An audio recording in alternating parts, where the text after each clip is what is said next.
Beaney has been interested in the benefits of museums on health and well-being for a really long time, and that led us to look at the question, how might you feel and how might that affect your well-being if you don't feel represented in the institutional collections and the city's museum?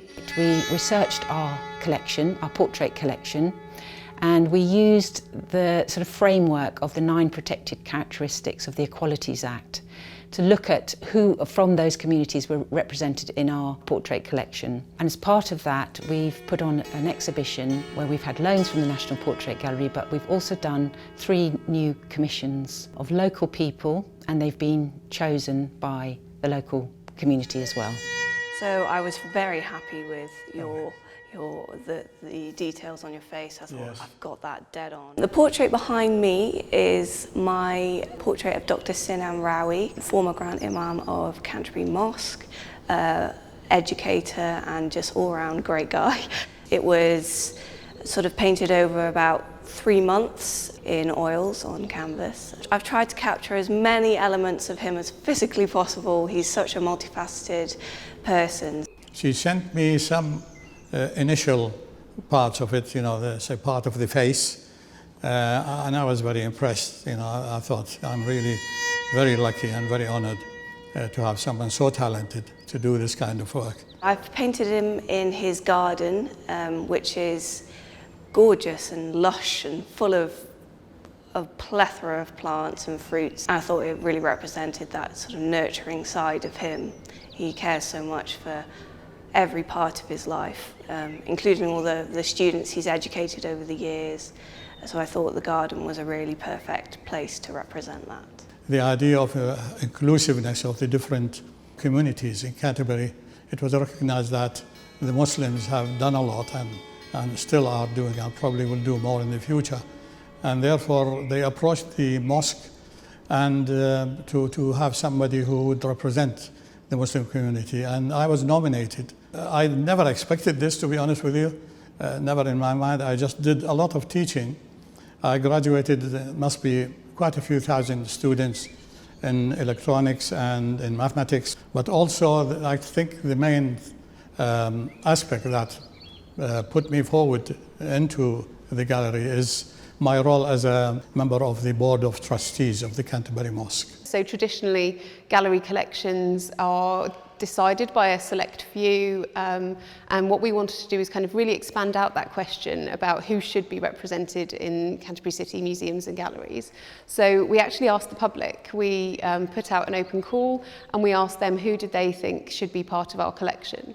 We worked with our Be Connected panel. They are made up of representatives of most of all of the 9 protected characteristics.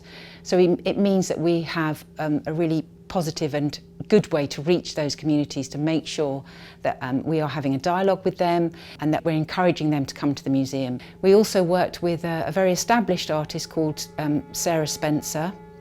Sarah really acted as a mentor to the 3 artists to help them through the process, so that it was also a learning experience for the artists as well.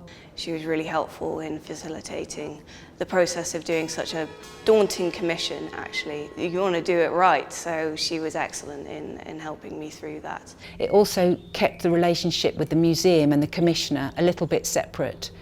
So from our point of view, that was really useful. It's really opened up our portrait collection. Obviously, there's a long way to go, but at least now there are more members of our community represented in our collection and on the walls. To help represent members of society that haven't been on the walls of portrait galleries throughout history, it's a real honour to be a part of that. Eventually, when it came as a portrait, and we had an event where it was an opening here, it was remarkable. It was really unbelievable. In hundreds of years from now, people will still be seeing these representations of Canterbury in the 21st century.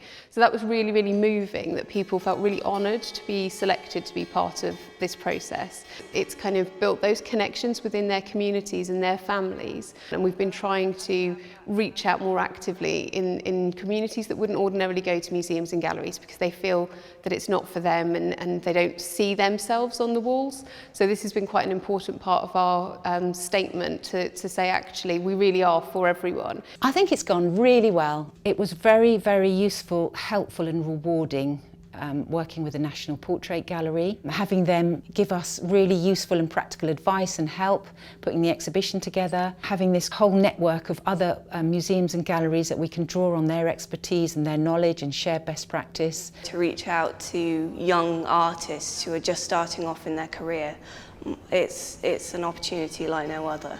I'm absolutely thrilled, really. As I say, it's such a great honour, which I was surprised that I'm included amongst all the famous personalities of Canterbury throughout the history. When you think some of these portraits go back, in fact, to the 16th century. To be among the stars, I'm very humble. I don't deserve all that, but it is very kind of the people of Canterbury and the Commission to have me included. It is really a great honour.